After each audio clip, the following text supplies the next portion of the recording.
Have we hit the bottom of the real estate market? Recently, the Bank of Canada dropped the interest rates by 0.25%, igniting a firestorm of speculation.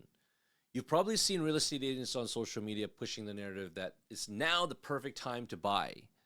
On the flip side, others argue this move won't make a significant impact and that the real estate market is doomed.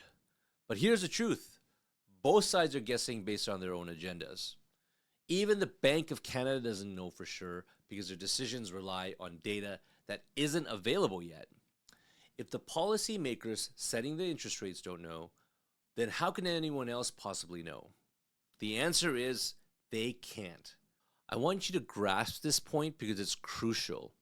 Be extremely cautious when making major financial decisions based on expert predictions. Your decisions can easily be swayed by the echo chamber that you're in. So what's the point of this video if I don't have a definitive answer? I promise you I'll give you my opinion after going over all the data at the end of the video.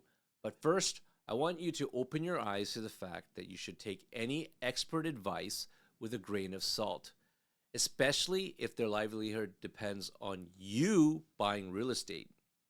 Take a wild guess at what they're going to likely say to you. Second, I want to show you the current market situation and how things have changed so you get a clear picture of what's really happening in the real estate market. Third, I want to empower you with knowledge so you can form your own educated opinion. If you can think for yourself, you won't be blindly led to the slaughter by some so-called expert who doesn't know what they're actually talking about. Remember, you don't know what you don't know until you know what you don't know. By the end of this video, you'll know which real estate market and segment are performing the worst and the best, so you'll understand where the current opportunities lie. With a better understanding of the market, you'll also know whose advice you can trust and whose you can ignore. What I found in the data was surprising, and it might just change how you view the current market. The mainstream media and social media often tell a very different story depending on which market segment they focus on. But the real story is in the details. So before we dive in, do me a favor and smash that subscribe and like button. Did you know that 91.5% of you watching aren't subscribers? If you appreciate this information, subscribing will really help this channel grow so I can bring you more straight up, no BS real estate insights. To answer whether this is the bottom of the real estate market, we need to first understand the current market situation and then measure any future changes against a specific point in time.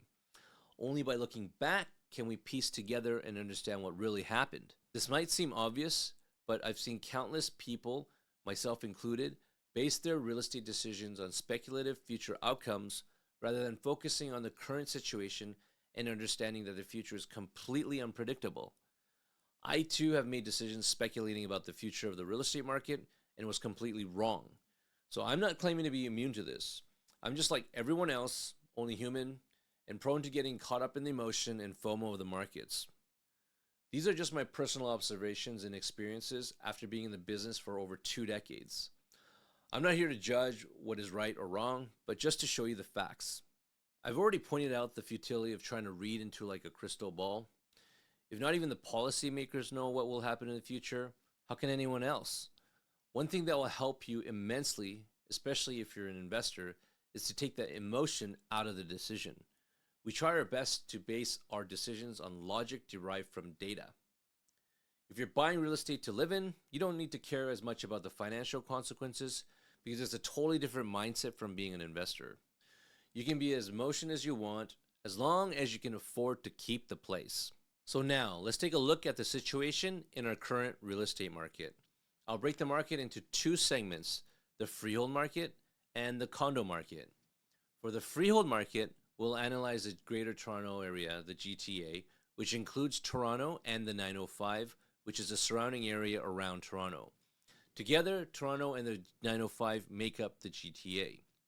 For the condo market, we'll look at the GTA, Toronto, the 905, and the downtown core. The downtown core is a part of Toronto, which is a key area because it has the highest concentration of condos. Next, we'll combine all of these markets and examine the rate of change for each one to determine which market is currently performing the best and which is performing the worst. By the way, in my next video, I'll show you how to conduct a market analysis. So make sure you subscribe and hit the bell notification to get notified when that video drops. I'll walk you through where to get your data, what metrics to track, and provide a detailed analysis. Now let's begin with the freehold market. First up, we have active listings, which represents the current supply of the market. Check out this graph showing the fluctuations over the past 10 years. You can see the inventory has really climbed with a steep slope indicating the increase. Typically, inventory peaks in May or June, but last year it actually peaked in October due to a surge of listings in the fall. However, even though the inventory is high, we haven't hit the all-time highs of 2017, 18, and 2019. Those years marked a slowdown in the freehold market due to the Fair Housing Act and the foreign buyer tax. Since real estate is seasonal, I've pulled data from the last 10 years for the month of May to compare apples to apples. Compared to historical numbers, the current supply is still below the 2017, 18, and 19 levels. Notably, the 905 area has about 3.5 times the supply compared to Toronto. Next, let's look at the new listings for May. This graph shows that sellers aren't flooding the market with new inventory, so we're not seeing any panic selling. Back in 2017, a ton of listings flooded the market, especially in the 905. However, we aren't currently at those levels, even though interest rates are much higher today. Now let's talk about sales, the demand side of the equation. This graph shows that demand has fallen and is lower than most of the previous years. Looking at the sales for May over the past 10 years, you can see that despite the high interest rate environment, there is still activity in the market.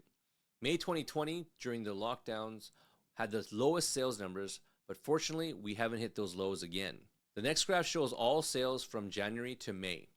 Historically, most sales occur in the first half of the year. You can clearly see the overall sales numbers are down. 2021 was a record year for many real estate agents, while this year will likely be one of the worst. Now, let's take a look at the average prices. Prices have recovered from the January bottom, but are still down from the peak. In Toronto, the average home price is still nearly 1.7 million, and in the 905, it's almost 1.3 million. Interestingly, Toronto prices have recovered more than those in the 905. We'll dig into this in more detail during our comparisons later. Now let's take a look at the condo market. First, the active listings, or the supply, is at an all-time high in the GTA, and it seems like it's going to continue climbing. It's even higher than the previous peak during COVID. Isolating the month of May, you can see we are at an all-time high for May in the history of the market. The overall condo supply is significantly higher today than it was in the past. Next, let's look at the new listings. This past May was record-breaking in all markets. A lot more condo owners are selling compared to freehold owners.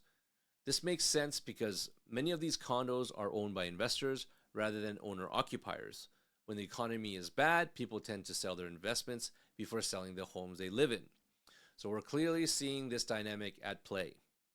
Now, let's examine condo sales. It's hard to tell what's going on in this graph because this isn't seasonally adjusted, but sales are down significantly. This graph paints a clearer picture. When we compare the month of May over the past 10 years, we aren't at as low as during the lockdowns in 2020, but it's still one of the lowest sales numbers we've seen in the past decade. These numbers are similar to when the Bank of Canada first started raising interest rates back in 2022. Looking at the first 5 months of the year, buyer demand has dropped significantly. It's been one of the worst starts to the year in the past 10 years, with the exception of the COVID lockdowns. No surprise here, the average prices are down from the peak of February 2022. And here are the median prices. They've gone down as well. In the next section, I'll be showing you by what percentage prices have dropped so you can really see how things have changed. Now, let's bring everything together to answer the question, which segment of the market is performing the best and which segment is performing the worst? I won't go into the details of how I calculated this. I'll just show you the results. However, I'll explain why I do month-to-month, year-to-year, and peak comparisons and the insights I gain from this. The month-to-month comparison is the closest we can get to seeing the current rate of change as it compares the numbers from the previous month. This way you can see which market segment is changing the most in as close to real time as possible. However, keep in mind that the real estate markets are seasonal, so you need to take this into account. For example, there's always a drop in real estate activity in December compared to November because of the Christmas holidays. The year-to-year comparison shows how things have changed compared to the previous year. Because real estate is seasonal, this provides a more accurate comparison of what it really happened in the markets as we are looking at the same month. For example, we can measure the impact of high interest rates, which have been relatively stable over the past year. The peak comparison shows how much things have changed compared to the peak of the market when prices were highest. This helps us see the impact of interest rate hikes on the overall market. Why is this all important? Well, if you're looking to buy real estate in the near future, you can determine which market has the biggest opportunity based on the metrics we go through. If you know which market has the highest supply with the lowest demand, for example, you know that there will be more opportunities in that market. We'll talk more about this at the conclusion of the video. Now, let's take a look at how much the market has changed. All market segments have seen a large increase in supply, with the highest increase in the condo market, specifically the 905, and the lowest in the Toronto freeholds. The rate of new supply coming onto the market is high for all markets. It's highest for Toronto freeholds when looking at the month-over-month rate. Since it's positive for all markets, we can determine that the supply is increasing. Sales have dropped in all segments except for Toronto freeholds. The most significant drop is in the downtown condo segment. The 905 condo segment has the highest month-to-month rate of sales decrease. You can see that the 905 freeholds are dragging down the GTA freehold numbers, while Toronto freeholds are actually performing well from a sales perspective. From looking at the supply of active listings and demand of sales, we should be seeing a further drop in prices for the overall market as supply is higher with a decrease in demand. Average prices are down compared to the peak of the market, with the biggest decline in the 905 freehold market. For condos, the 905 has also dropped the most from the peak. The Toronto condo segment has only seen a 7.3% drop compared to the downtown core's 11.04% drop, suggesting that the surrounding Toronto condo market has seen lesser drop in prices. However, average prices are not completely reliable as they are susceptible to outliers, so we also need to look at the median prices. The 905 data is not available from the Toronto Real Estate Board as a separate segment, but since we know the GTA median prices and the Toronto median prices, we can infer what the 905 looks like. Don't get me started on the issues with the Real Estate Board data, but I had to manually enter all these values I do have. I also only had the freehold data broken down by each housing type, which is why this graph looks different from the previous ones.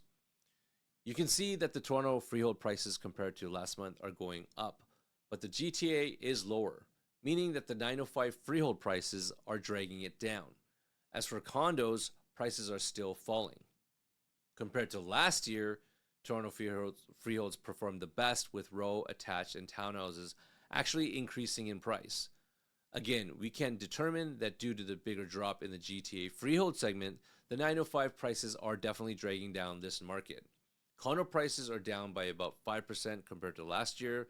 Since the GTA condo number is less than the Toronto condo number, the 905 condos must have had a lesser drop in prices compared to last year. When we compare to the peak of the market, we can tell that the 905 freeholds are dragging down the overall GTA numbers. In Toronto, detached homes dropped the most. We can also determine that the 905 townhouses dropped the most because the GTA freehold townhouse number dropped by 21.6%. And in Toronto, the townhouses only dropped by 6.36%.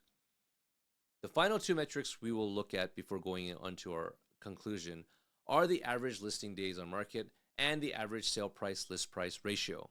These two values can tell us the temperature of the market to see how cool or hot it is.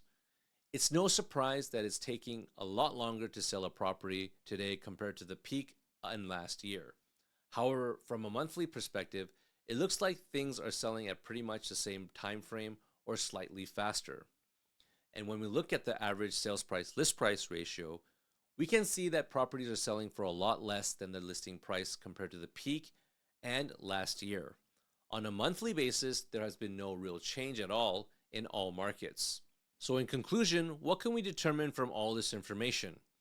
Well, we now have a comprehensive understanding of where the market stands today in comparison to last month, last year, and the peak of the market. This detailed analysis gives us a solid foundation to observe how the recent rate change announcement will affect the market in the coming months and years, helping us determine if this was really the bottom of the market. In my personal opinion, and take it with a grain of salt, based on what the data shows, we are not at the bottom of the real estate market. I think we'll see further drops in prices, especially in the condo market, due to high inventory and slower demand. The active listings are past the record-breaking inventory levels seen during COVID, and fortunately, the demand hasn't hit the lowest lockdown levels. However, demand is still at an all-time low, which suggests more price drops ahead. Similarly, I believe we will also see an overall price drop in freehold prices as inventory remains high and demand has decreased. The inventory isn't at historical highs, which is a positive, and demand hasn't fallen to the COVID lockdown levels, but it's still low.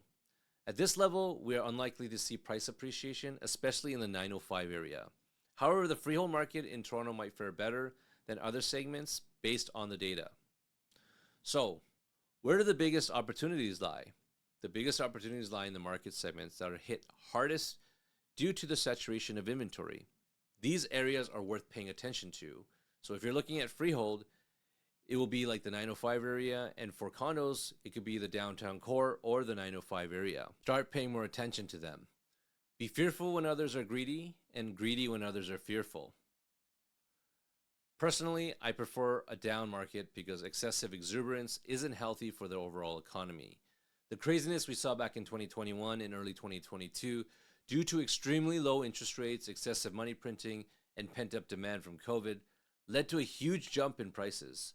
The biggest losers are the buyers who bought pre-construction during this time or a few years prior, now facing closings. The pre-construction prices were about 10 to 20% higher than current resale values, so those buyers are just bleeding money right now. If you click on this video up here, you can see an analysis I did on a new building where the entire building is losing hundreds, if not thousands of dollars every month. When I first arrived in Toronto in 2010, the pre-construction prices were comparable or somewhat less than the current resale prices, making them a sensible choice. However, as developers saw they were leaving money on the table and that buyers were making a killing by leveraging only a fraction of their purchase price, they changed their pricing strategy. This has caused many buyers to pay the price now. I regularly hear about people or see people on the verge of losing all of their deposits and have lost their deposits and potentially facing lawsuits from developers for not closing. The market is flooded with assignments not reflected in this data, indicating a large segment of the market losing significant money. Only when the tide goes up do you discover who's been swimming naked. To wrap things up, here's the key takeaway. The real estate market is incredibly nuanced and ever-changing. The data we've analyzed clearly shows varying trends across different segments, underscoring the importance of staying informed and cautious. Remember, whether you're buying to invest or to live in, it's crucial to base your decisions on solid data and not just on the hype or fear being peddled by others. The future is uncertain, but by understanding the current market landscape and continuously monitoring it, you can make more educated and strategic decisions. If you're an investor, look for markets with high supply and low demand as potential opportunities. If you're buying a home to live in, focus on what meets your needs and financial situation without getting too caught up in market speculation. I hope this video has provided you with valuable insights and empowered you with the knowledge to navigate the real estate market more confidently. Don't forget to like, subscribe, and hit the bell notification so you don't miss out on future videos where we'll dive even deeper into market analysis and trends. Thank you for watching, and if you feel that someone can gain valuable insight from this video, share it with them. Let's help everyone improve their real estate game and make better informed decisions. By the way, if you want to learn how to choose between a variable and fixed rate, click on this video here, and I'll see you in the next video.